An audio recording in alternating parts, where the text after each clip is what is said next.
Well, I want to welcome you to a segment of the Sisterhood Member Spotlight.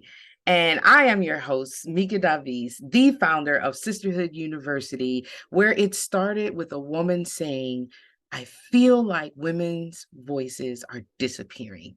We've been invited to the table, but yet we still remain unspoken. And that touched my soul. And out of that, Sisterhood Sunday was birthed. And then we moved into our educational platform, Sisterhood University, because I am obsessed with connecting people, connecting women that normally wouldn't have.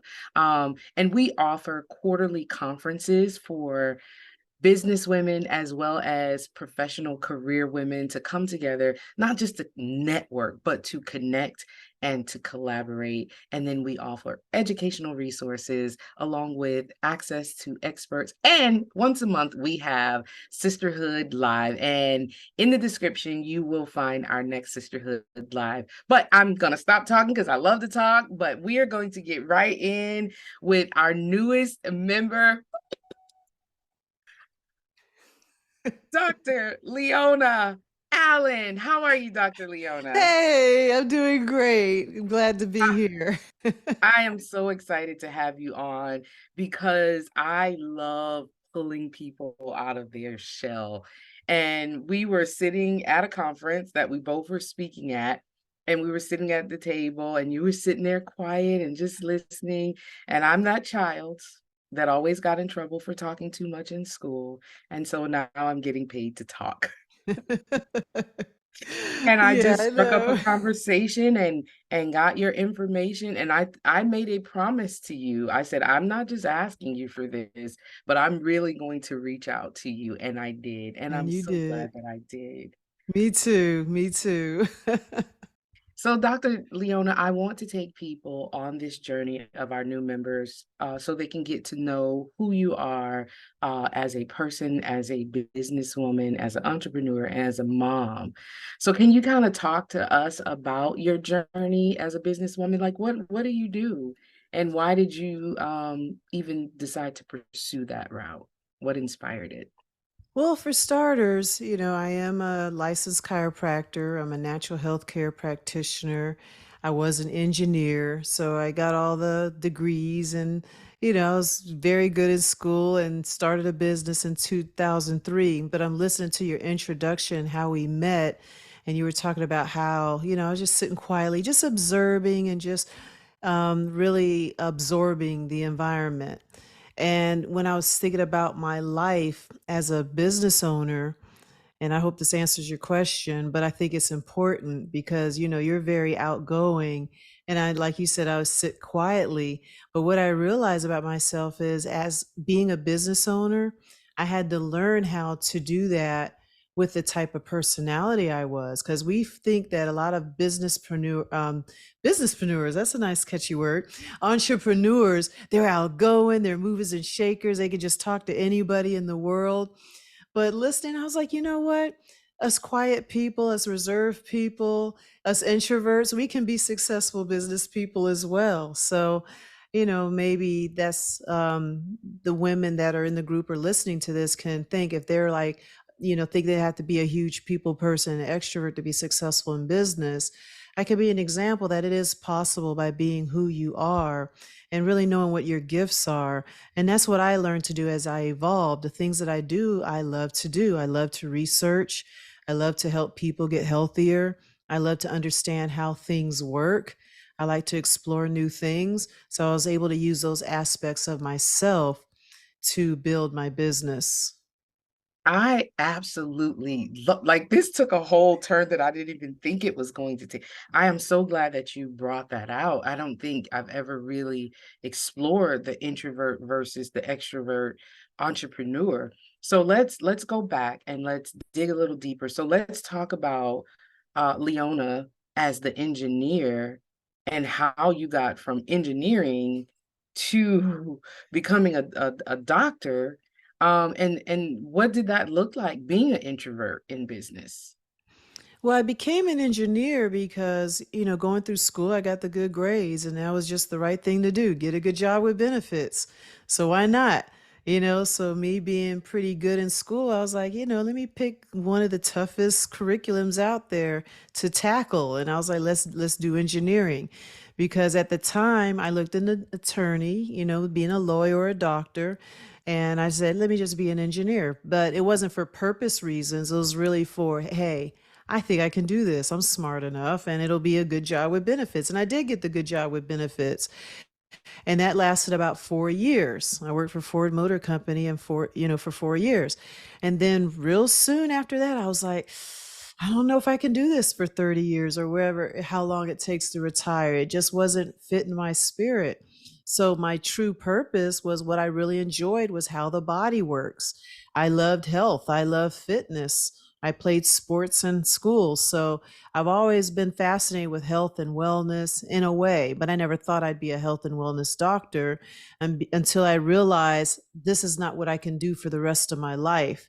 So that unhappiness I felt in corporate America was the seed that said, what am I going to do then? If I don't want to be here, then where am I going to be? So I just started to discover what I'm going to do. And I landed on chiropractic, after an auto accident, actually. And a friend of mine was to go to a chiropractor, and I didn't even know what a chiropractor was at the time. So I went to a chiropractor and he helped me without any drugs, no surgery, got rid of the whiplash. And also, this chiropractor was an herbalist. He also did nutrition classes.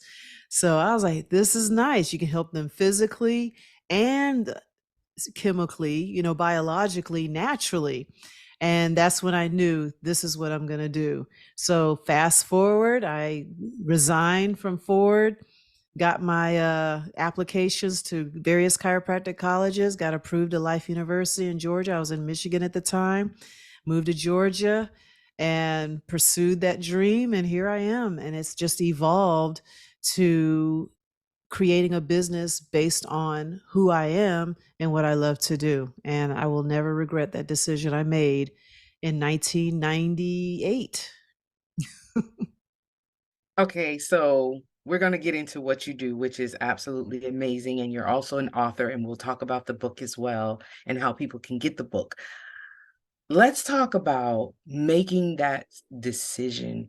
Was it hard? Did you have people surrounding you to help you make that decision? Were people like, are you crazy? You got a good job with good benefits. What are you doing? So talk about that leap, because that's a big leap, right? And how old were you moving from being an engineer, like, okay, well, now I'm gonna become a doctor? Yeah, so that was in 19 I graduated from Michigan State in 1994. So how old was I? 22, something like that. So and then 1996, I was like, oh, I can't do this. So I started creating a plan. And 2 years later, 1998, I went to school. So I lasted 2 years, but then that other 2 years was let's bear it because I wanted to save money and I had to apply to colleges and things like that. And people did think I was crazy. They just didn't get it because I guess, how was I? 1998 when I left. So 27, is that right? I was born in 71, so late 20s. And people thought I was crazy because I was in my late 20s making about 50,000 a year. And back in the 90s, I was pretty single woman making 50 grand. I had no That was debt. good money. Yeah, I was like, well, they were had me a Ford Probe. so I so did I was too. living my life, had my own apartment. Things were good on the Mhm. outside, but people just didn't get it, especially my parents. My mom, she was just like, okay, whatever, I love you no matter what. But my dad, he thought I was crazy. So I packed everything, resigned, got applied to college, and I my mom helped me purchase a condo. So I just saved up a lot of money, ended up purchasing a condo in Marietta, sight unseen. And I bought it and stayed there 4 years. And I mean, so to answer your question, I think no, I didn't really get much support. My mother did, but I would say the majority of the people in my life thought I was crazy for leaving that position. But then moving forward, now looking back, as a lot of the friends that I graduated with that stayed, they actually had some respect for what I did because many of them were unhappy as well. But they decided to stay where I was bold enough to make that move. I knew I couldn't do it. I didn't know what was going to happen next, but I did take that leap of faith. Now, there was a key word that you said that made my spidey senses go off, because I am a goal coach, right? The key word that you said was I made a plan. Mhm. And you took 2 years, am I correct, on that Yep. plan? And one of the things, and I wrote this in my journal, is where there is a frustration, there is no plan. But Mm. when we receive clarity, there's not only freedom in clarity, there's also movement in clarity. And so when you got a clear picture of the path, you were then able to move on it. And maybe I'll bring in one of the therapists to talk about what is it that scares people from making a plan, right? Thinking Mhm. 2 years ahead. So I heard someone say this morning, people shy away like, "Oh my goodness, that's going to take 2 years. That's going to take 4 years." Well, what if in 4 years you're not dead and you're still living? It still took 4 more years. Yep. Why not just do it? And so anybody that's listening to this, whether you're on YouTube, the Facebook platform, here's what I will say to you. I don't know who said the quote. I'm not going to take credit for it. So we'll just say unknown. And it goes as simple as this. Stop telling blind people your vision. Mm. They can't see it anyway. And so we're expecting all these people to get on board with our vision, with our plan, with our pivot. And it's our vision. It's not theirs. So no, they can't see it through your eyes. And so for that, I applaud you. Maybe I'll just send women to you to talk about, let's make this plan and just do it. And it's never too late. Yeah. So let's talk about, so you move from Michigan to Georgia. Fast forward, and now you're here and you have a practice and you have this whole journey that you take people on. Please visit her website, people. There's a snippet of the story. It's an amazing website. Just go there for the story, okay? But talk about how did you start working for an office first or you opened up your own office, and tell us what you do and how you do it. All right, so let's say I was in my late 20s when I moved. And so I was a little older, a lot of the chiropractic students were younger. So I think I had the age on my side as well. But when I moved down, I did all the curriculum, did my board exams. So it was that time to graduate. Then what? And what I did was actually I went to Costa Rica for 8 months to practice under another doctor. So I worked for someone else and I went to Costa Rica because it's like I wanted to travel but I didn't really have the funds to just travel and not work. So I went to Costa Rica and traveled and work. So it's like I combined the things. And the office I worked at, I think I only worked Monday through Thursday. So Friday through Sunday, I was at a beach somewhere. So it was great. It's real laid back in Costa Rica, and I loved it.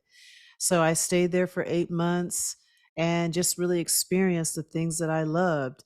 And then I came back and then I became an independent contractor. So I did that for about 2 years. So it was an evolution. And independent contractor means I didn't really work for someone else, but I had my own patients in someone else's office. So I did that for a couple years, and I was in Buford Highway, and I was still living with my mother in Stockbridge. So the commute got old. I was like, no, I can't do this either. So I knew what I didn't want, and I made sure I changed so that I didn't have to deal with that. And then I ended up working in the back of a yoga studio. So this was like the chance of me starting to break away and start my own thing. It was like I couldn't drive. I did some interviews with other doctors in the area, but I was like, I don't think I can work with these people every day. So I'm like, what do I do? So I just kept looking, I kept exploring. And then I started working in the back of the yoga studio until that fell apart. Then I worked out my mother's home. And then that was after a certain point, I'm like, this isn't going to be a permanent situation. And then I tell people I had a credit card and a dream. And that's when I signed my first lease. I had, even though I had a few patients here and there, I didn't really have enough to take on a lease. You know how much leases are these days. But I really had a credit card and a dream. And I said, you know what? I'm just going to get this lease.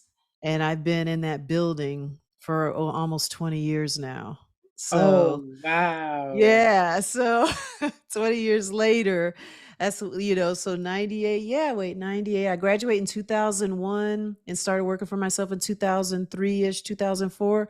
So yeah, it'll be almost in February 2024, it'll be 20 years since I signed that lease and did it on my own. And that's why I got to say this part. The name Mhm. of my business is Freedom Health Systems. So this whole journey was about finding freedom because I didn't have freedom at my job at Ford Motor Company. I didn't have freedom working for other people. I knew that deep down inside, I didn't know how I was going to get there, but I knew my freedom was having my own practice, have my own business, and having the space to do what I can do. Because with my personality, it's like I'm a thinker. I'm a visionary, and some people really can't handle the thoughts that go on in my head. So I just know that freedom represents my office and the health in the systems. As an engineer, I still think in systems. So creating systems in health. So Freedom Health Systems was born. And I'm just happy to say 20 years later, I'm just living my life. And it wasn't always easy. My first 5 years in practice was very challenging. So And what during made you that stay? time, What well, made you just stay? trying to figure it out because they don't teach you in school how to run your own business. They think, okay, you get a key and people are just going to run to the door. And that doesn't happen. You got to work for it. So how did you maneuver? So we're going back to you being the introverted businesswoman, right? And to get, as someone says, butts and seats. How did you maneuver through being an introvert, getting people in the door? What did that journey look like? It took lots of panic attacks, lots of fear, things I had to overcome because I did, and this was before the internet. The yellow phone books were still out back then when I started my business. So a lot of this had to be word of mouth. So I did health fairs. I had to overcome that fear of being out there. So as an introvert, so what people don't understand about introverts, they just think we stay inside is how we gain energy. We gain energy by being alone, but we're not necessarily antisocial. But it takes a lot of energy for us to be social. So I just had to learn to regulate that energy. And with practice, it did get easier. Yeah. And I don't waste energy when I'm around people because when you met me, I was kind of quiet and I You was just didn't want to conserving your waste. I energy. was conserving my energy. Yes, I was there. I was smiling. I was supporting people. Spoke when I had to, but I chose not to speak if I didn't need to, and that's just who I am, and I'm okay with that. But if I needed to speak, I would speak. Yeah, and you spoke to me. Yeah. Can you teach a class on how to help extroverts conserve some of our energy? 'Cause, But that's like, how extroverts gain energy by just being well, bubbly and you gain energy from other people. So that's who you are. this That's is all. true. But sometimes Sometimes, I'm I'm just like, sorry. Yeah, girl, sorry. get Sometimes hush. extroverts need introverts and introverts need extroverts because you being an extrovert kind of drew me out of my shell. And here I am part of the university. So I probably wouldn't have called you and said, hey, can I be a part? No, it took you, the extrovert, to kind of draw that out and me as the introvert to accept the invitation. So I didn't mean to Absolutely. cut you off. Oh, no, no, no, you're fine. I'm enjoying this story and I wish it could go on and on. This is so good. Yeah. Um, so talk about, let's take away the doctor, the mom, the business owner, um, and let's not forget the bravery, right? All the things. Who is Leona? When Leona takes her lab coat off and she hangs it up, who is like what's up under that lab coat? Under that person is someone who just loves I love time by myself. I love introspect. I love understanding how things work. I love understanding how people work, their minds, what makes people the way they are, what makes the grass grow and the leaves blow. What makes the wind, how does the wind make us feel the way we do when it goes against our skin? So, I mean, that's what I enjoy. It's just like what makes us who we are. And me understanding that leads me to things that I enjoy. I enjoy dancing. I enjoy creating things. I enjoy puzzles. And I enjoy building, so in a way, I am still an engineer, but I'm not creating or managing automobiles. I'm creating bodies, I'm creating lives, I'm helping creating purpose as a mother, I'm creating a new generation. So it's like I'm still creating and still understanding how things work, and if needed, how to put it back together again. So That is just a different beautiful. form. So you are putting back together things that are broken, not just our backs, but talk about the holistic side Hmm. of your practice and the Yeah. garden. And that's really my approach. So with the practice, my approach is when people are trying to get healthy, is really finding the foundation that's broken down in their body. So I can be a body engineer. All right. What's not working in the body? What's not functioning in the body? And finding that dysfunction and correcting it is what makes people whole. And that's what I do, whether it's physical, meaning chiropractic, chemical, meaning nutritional deficiencies or toxicity, emotional. Some people just want somebody to talk to and they feel better. So, as an introvert, I'm really good at talking to people one on one. In the group stage, not so much, but one on one, I can talk all day. So, and then what was the other part of the question? The garden. Oh yeah, the garden. And the garden, again, how things grow, what it needs, what fertilizer it needs, what bug is that, which bugs are beneficial, which plants are beneficial. So it's like the food is great with gardening, but I'm also enjoying the sowing process, the planning, and just watching the development of the plant and just being, wow, you were a seed, a tiny seed. Like I have growing okra, and I have an okra plant that's 10 feet tall now from a Oh, wow. seed.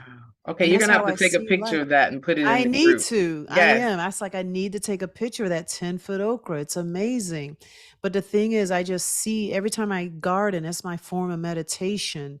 And I think about how we plant seeds in life. So back to how we started 2 years ago, I planted the seed. Yeah, there were storms, there was rain, there was hail, there was freezing temperatures. It was being stepped on, all that stuff. But as long as I nourished that seed and protected the seed, I allowed it to grow. I didn't know what I was going to encounter in that process, but I'm now that 10-foot okra. I mean, but it went through a lot during the growth period. And that's really what it's all about. And okra is going to go through things differently than an eggplant or a green bean. So some certain things that okra can handle, a green bean can't.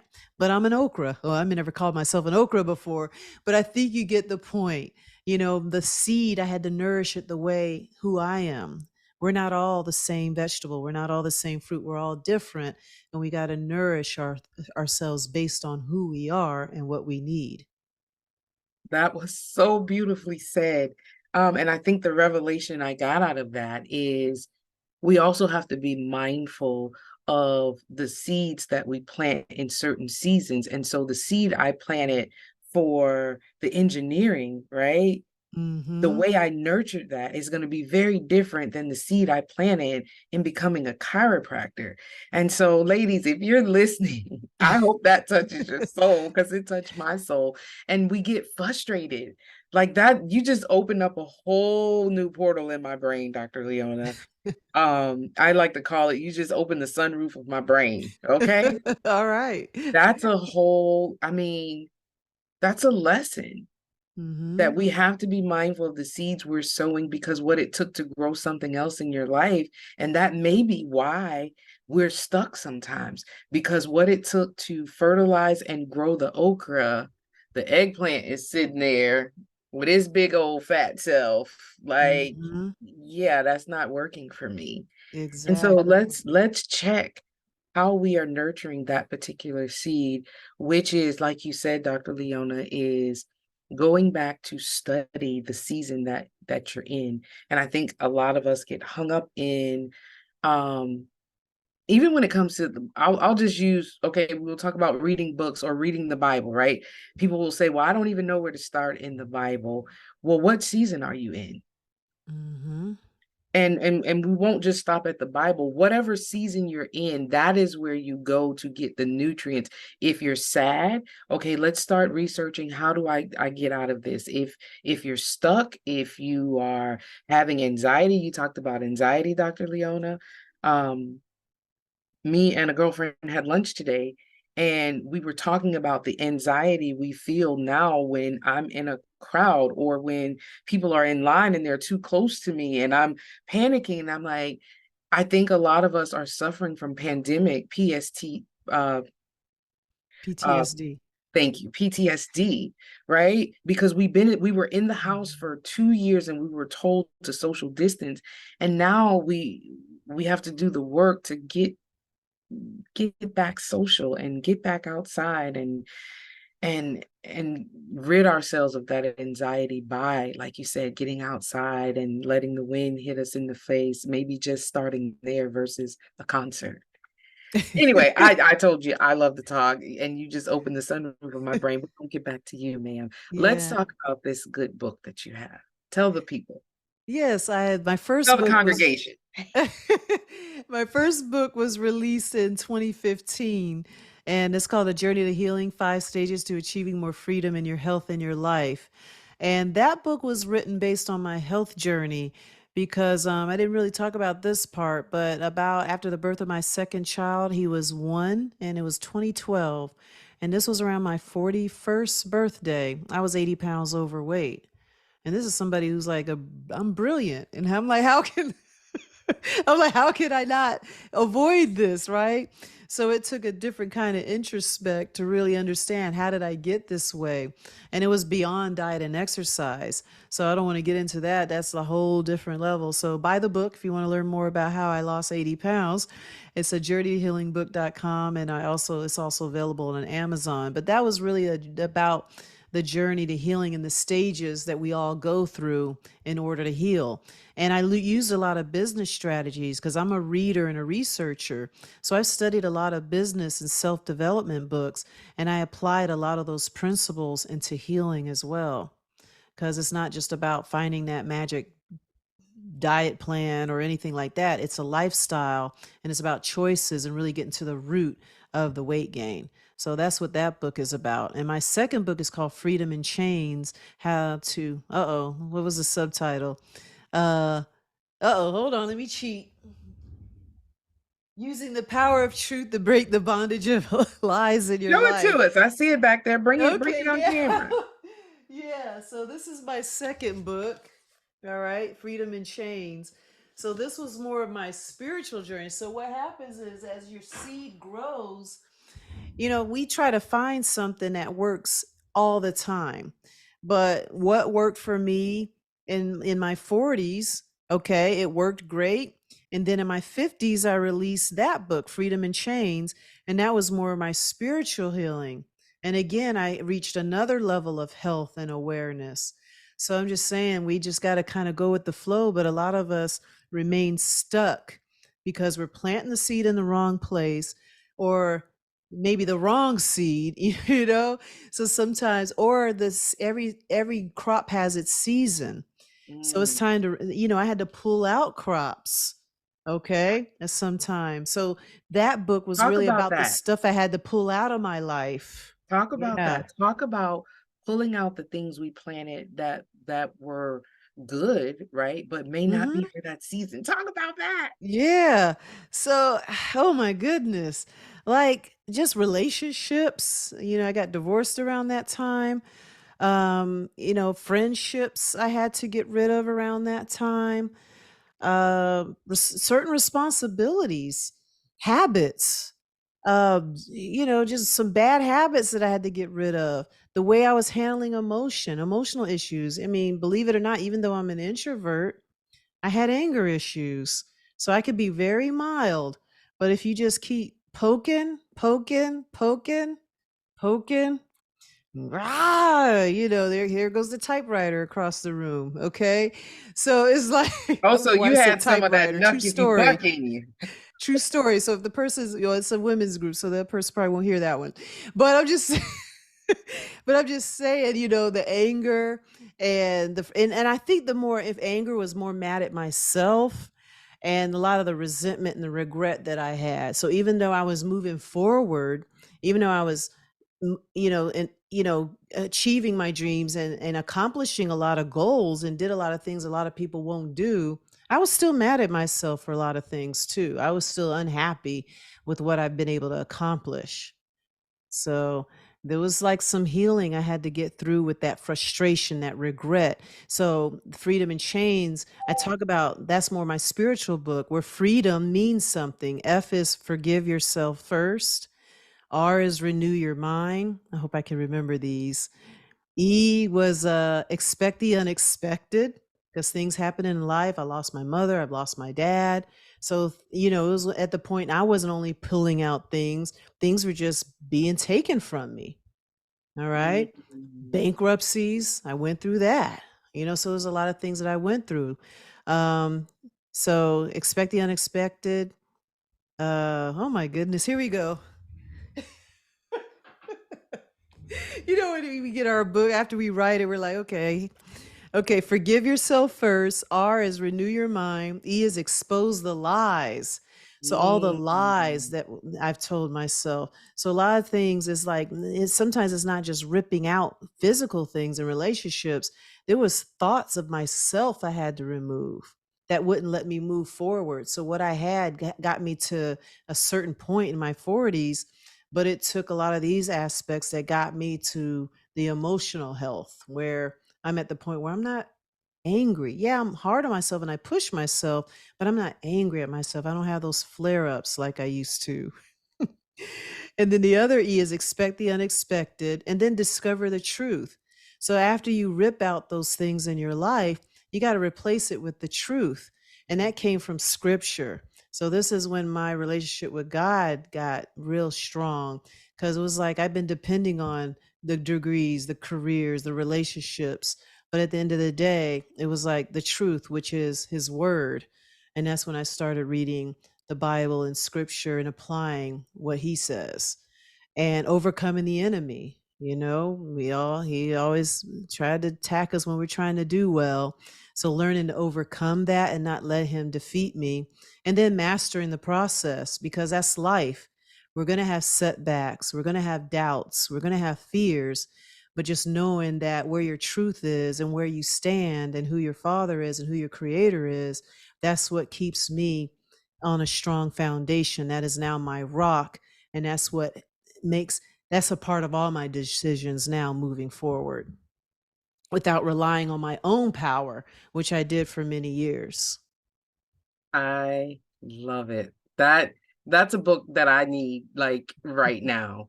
I'm excited. Um, so we have a few more minutes and let's talk about this introvert that is now entered Sisterhood University because guys, if you've never experienced it, our mission is we provide a safe space for women to be heard, to be healed, and to be empowered.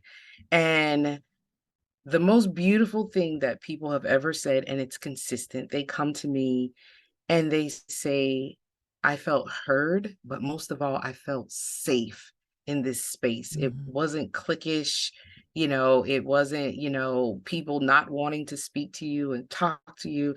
But we really want to hear what you have to say and we really want to help. And so Dr. Leona came out and she experienced one of the sisterhood lives.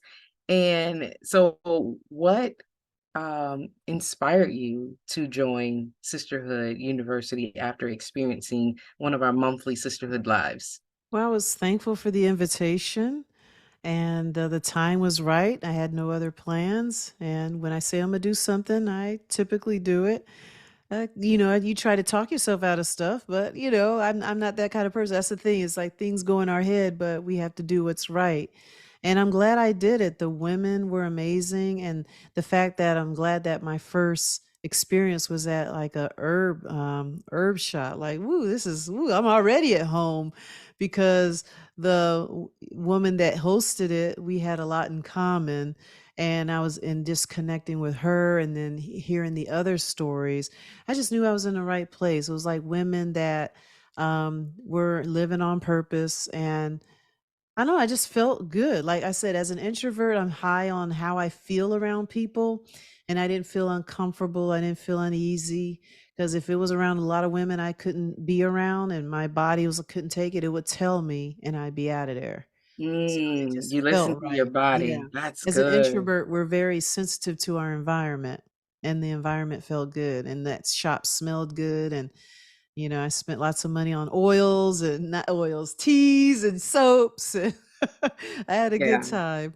Her stuff is amazing. And Yeah. so, what Dr. Leona is talking about, so, what we do at Sisterhood, I am very big on exposure, and our Sisterhood lives, I used to rent hotel rooms and event centers and all of that, but after the pandemic and just really, honing in on some things, I'm really big on exposure, and so our Sisterhood lives, take place at one of our members, one of their brick and mortars.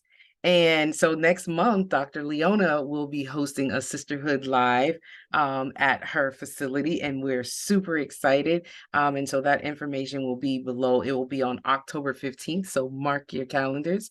Or if you're interested in us hosting a Sisterhood Live at your event, she talked about her amazing books. That information will be down below, but they will also be for sale when you come and visit on October 15th, when we have our Sisterhood Live.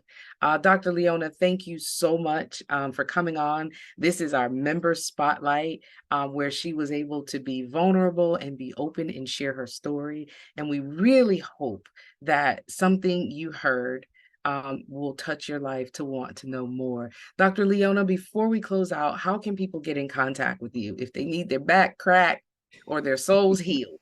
How can we get in contact with you?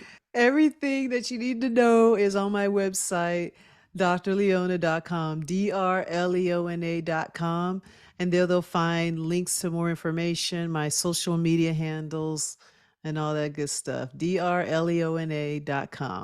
And we will also post all of that information in the description below. Well, this has been Sisterhood University's Member Spotlight. And thank you for joining us, Dr. Leona. And until next time, remember to love on yourself and then love on others.